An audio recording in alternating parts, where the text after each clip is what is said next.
ప్రభుత్వం ఇప్పటివరకు ఏడాది కాలంగా 50 మందికి పైగా చేనేత కార్మికులు ఆత్మహత్యలు పాల్పడ్డారు. రుణాల మాఫీలు చేస్తామని చెప్పి ప్రభుత్వం మాట ఇచ్చినా కూడా అది ఇంప్లిమెంటేషన్ లో మాత్రం ఎక్కడ జరగడం లేదు.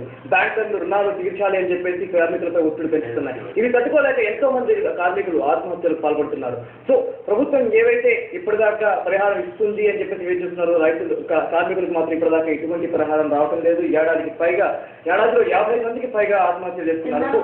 ఈ విషయం మీద మనతో పాటు ఈ చితికిన నేతల జీవితాలపై మనతో పాటు చర్చించేందుకు ఆప్కో మాజీ డైరెక్టర్ వెంకటేశ్వర గారు మనతో పాటు హలో స్టూడియో, అలాగే మనకి పచ్చని సత్తయ్య గారు కార్మికులు మనతో పాటు హలో నమస్కారం సార్. వెంకటేశ్వర గారు, మీకు చెప్పండి, ఏదైతే చేనేత కార్మికులకు ఇప్పుడు వస్తే చాలా ఏళ్లుగా కొనసాగుతున్న అనిశ్చితి అనేది మాత్రం కొనసాగుతోంది. వీళ్ళకి ఇప్పుడు దాకా రుణాలు మాఫీ చేస్తామన్నారు, ఎన్నో మాటలు ఎన్నో హామీలు ఇవ్వడం జరిగింది. కానీ అది మాత్రం మాత్రం ఒక్కటి కూడా జరగడం లేదు. చేనేత కార్మికుల పరిస్థితి అలాగే ఉన్నాయి దుఃఖంగా, వాళ్ళ ఆత్మహత్యలు కూడా ఆగడం లేదు. దీనికి సంబంధించి ఏ విధంగా మనం చూడొచ్చు? చెప్పాలంటే ప్రభుత్వానికి చేనేత పరిస్థితి లేదు. చేనేత కార్మికులను ఆదుకోవాలనేటువంటి ఆలోచన ప్రభుత్వానికి గత 3 సంవత్సరాల నుంచి 3 పర్యాయాలు బడ్జెట్లో అలొకేషన్ చేస్తా ఉన్నారు డబ్బులు. చేనేత రుణాలు మాఫీ చేస్తామని 2009 శాసనసభ ఎన్నికల్లో కాంగ్రెస్ పార్టీ అధికారం నుంచి ఆ రోజు రాజశేఖర రెడ్డి గారు చేనేత కార్మికుల అప్పులన్నీ కూడా మేము సహకార రంగం, సహకారేతర రంగంలో ఉన్న అప్పులన్నీ కూడా మాఫీ చేస్తామని చెప్పి హామీ ఇచ్చినారు. అంతకంటే ముందు ఓటాన్ అకౌంట్ బడ్జెట్లో కూడా 312 కోట్ల రూపాయలు అలొకేషన్ చేసినారు. తర్వాత ఎన్నికల ప్రణాళికలు కూడా పెట్టినారు, వాళ్ళు మేనిఫెస్టోలు కూడా పెట్టినారు. పెద్ద పేపర్ యాడ్లు వేసుకున్నారు. 312 కోట్లు చేనేత కార్మికులకు మేము అప్పులు మాఫీ చేసినామని చెప్పి ఆర్భాటంగా చెప్పుకున్నటువంటి కాంగ్రెస్ పార్టీ అధికారంలోకి వచ్చిన తర్వాత చేనేత కార్మికులకు మొండి చేయి చూపింది. అనేది ఈరోజు పేపర్లు పోషిస్తూ ఉన్నాయి. ఈరోజు రాష్ట్రంలో జరుగుతున్నటువంటి ఆత్మహత్యలు ఇందుకు ప్రధానమైనటువంటి కారణం. నేను ఒకటే ఈ సందర్భంగా చెప్పదలుచుకుంది ఏంటంటే, 1000 కోట్ల రూపాయలు ఈ రాష్ట్రంలో ఎంతో మందికి ఖర్చు పెట్టినటువంటి ప్రభుత్వం చేనేత కార్మికుల విషయం పట్ల ఈ ప్రభుత్వాన్ని చిత్తలేదు. రెండవది ఏంటంటే, మరి 2009 ఎన్నికల తర్వాత మరి ఈ ప్రభుత్వం ఈ చేనేత అప్పులు మాఫీ చేసేదాని కొరకు ఒక క్యాబినెట్ సబ్ కమిటీ వేసినారు. 4 మంత్రులు వేసినారు. మంత్రులు కూడా అందరూ కూడా ఈ అప్పులన్నీ కూడా మాఫీ చేయాలని చెప్పి క్యాబినెట్ సబ్ కమిటీ కూడా రికమెండ్ చేసింది. చేసిన తర్వాత రోషయ్య గారి పీరియడ్లో 109 కోట్ల రూపాయల అప్పులు మాఫీ చేసినారు. తర్వాత మళ్ళీ 2010-11 బడ్జెట్కి వచ్చేటప్పటికి 200 కోట్ల రూపాయలు అలొకేషన్ చేసినారు. ఈ రోజు వరకు రూపాయి ఇవ్వలేదు. స్టేట్ గవర్నమెంట్ ఇప్పటికి ఉన్నటువంటి ఉన్నతాధికారులు, ప్రిన్సిపల్ సెక్రటరీ ఇండస్ట్రీస్ కానీ, అదేవిధంగా హ్యాండ్లూమ్ కమిషనర్ కానీ, అదేవిధంగా జిల్లాలకు సంబంధించినటువంటి కలెక్టర్లు అందరూ కూడా ఒక కమిటీ వేస్తే కమిటీ అంతా వాళ్ళంతా శుద్ధి చేసి అన్ని ప్రపోజల్స్ కూడా ఈరోజు రాష్ట్ర ప్రభుత్వం దగ్గర ఉన్నాయి. ఫైనాన్స్లో కూడా ఒక సుమారు 70 కోట్ల రూపాయలు రిలీజ్ చేయాల్సిన అవసరం ఉంది. ఫైనాన్స్ పంపినారు. ఫైనాన్స్లోనే పెండింగ్ ఉన్నాయి తప్ప గత 6 మాసాల నుంచి ఎటువంటి నిధులు కానీ విడుదల చేసినటువంటి పరిస్థితి లేదు. రెండవది, మరి ముడి సరుకులు విపరీతంగా పెరిగిపోతాము. వాటి మీద ఈ ప్రభుత్వానికి అజమాయిషి లేదు. సిల్క్ నూలు పట్టు చీరలు తయారు చేసేటువంటి సిల్క్ దారము 1200 రూపాయలు ఇప్పుడు మించలేదు కేజీ. ఈరోజు 2400, 2500 రూపాయలు వచ్చింది.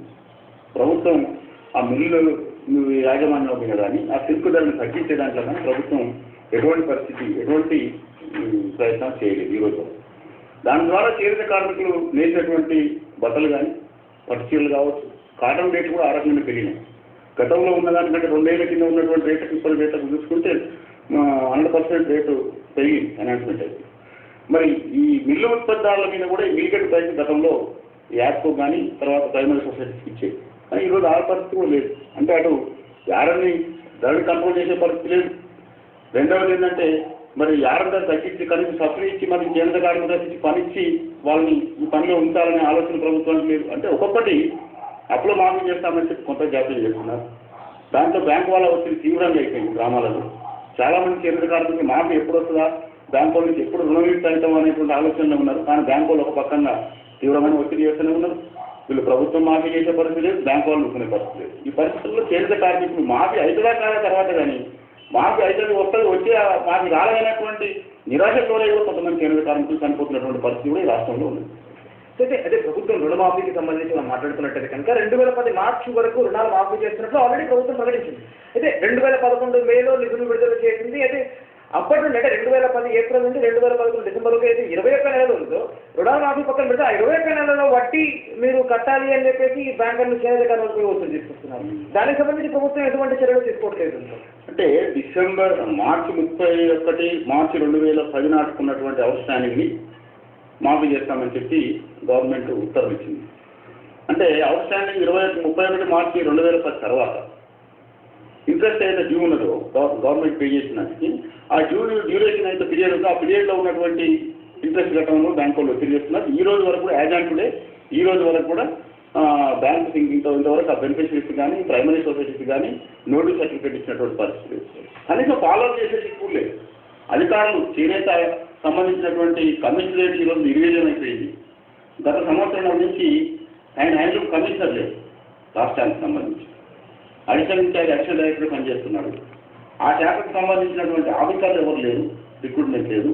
టోటల్గా చేనేత వృత్తి అత్యవసరం అయిపోతుందండి. అధికారుల నుంచి మొదలుకుంటే గ్రామీణ ప్రాంతంలో ఉన్న చేనేత కార్మికుల వరకు కూడా నిర్వీర్యం చేస్తుంది ప్రభుత్వం. టోటల్గా అధికారులు లేరు, కమిషనర్ లేడు, యాప్కో ఎంపీ మన వరకు యాప్కో ఎంపీ లేడు, యాప్కు రావాల్సినటువంటి ఆర్డర్స్ రావు, గవర్నమెంట్ యాప్కోకి ఇవ్వాల్సినటువంటి డ్యూస్ పేమెంట్ చేసే పరిస్థితి లేదు, యాప్కో వాళ్ళు ప్రైమరీ సొసైటీస్కి ఇవ్వాల్సిన బకాయిలు ఇచ్చే పరిస్థితి లేదు.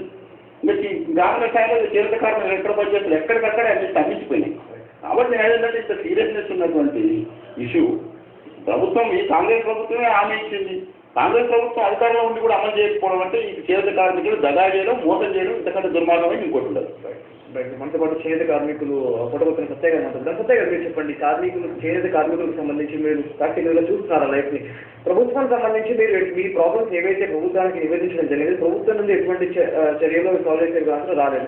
బ్యాంకులు కూడా మీ మీద ఒత్తిడి తీసుకొస్తున్నారు. అది అవి కొంచెం ఎక్స్ప్లెయిన్ చేస్తారు, ఏ విధంగా ఉన్నారు సిచ్యువేషన్? మేము కూడా మా ఊళ్ళో నేను చేనేత మొగ్గం మీద లోన్ తీసుకున్నాను సార్.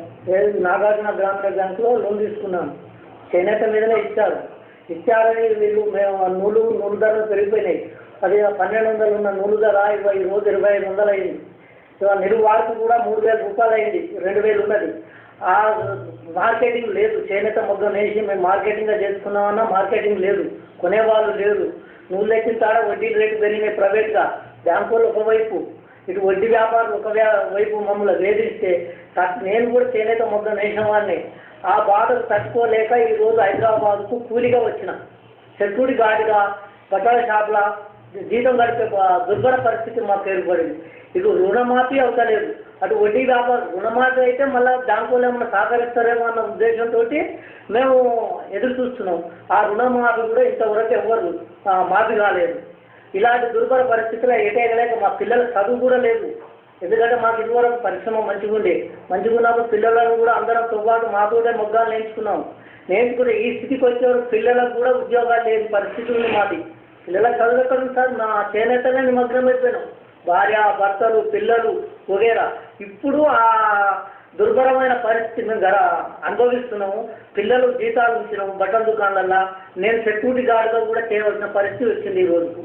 ఈ గవర్నమెంట్ ఇప్పటికైనా మా చేనేత కార్మికులు దయదలిచి రుణమాఫీ చేసి మళ్ళా కొత్త లోన్లు ఇచ్చి ఏమైనా ఆడుకుంటే తప్ప చేనేత పరిశ్రమ బతుకుతుంది. లేకపోతే ఇంతతో అంతరించిపోయినట్టే చేనేత పరిశ్రమ. అయితే మీ ప్రాబ్లమ్స్ సంబంధించి ఏవైతే ఇప్పుడు ప్రస్తుతం ఏవైతే ఉన్నాయో వీటికి సంబంధించి మీరు అక్కడ లోకల్లోని అధికారులు కానీ ఎవరైనా చెబితే కనుక వాళ్ళు ఏ విధంగా స్పందించారు? ఎవ్వరు అధికారులైనా ఇప్పుడు బ్యాంకులో పెట్టినాం సార్ లోను. ఏమయ్యా బ్యాంకు వస్తుండు, ఇంటికి వస్తుండు, నేను లోన్ కట్టలేదు, ఇన్నేళ్ళు అయింది, కట్టవా ఇంటికి తాళం ఏమంటుంది. అంటే అయ్యా మాకు గిరాకీ లేదు, మా మొగ్గం మీదకి ఇచ్చేవాళ్ళు లేదు, బూటకి లేదు, మీరు బ్యాంకు లోన్ ఎట్లా కట్టాం అని అంటే అదంతా మాకు అనవసరం. బ్యాంకు మీకు మేము ఇచ్చినాం అంటే గవర్నమెంట్ ప్రకటించింది కదా లోన్ మీకు మాఫీ చేస్తానని.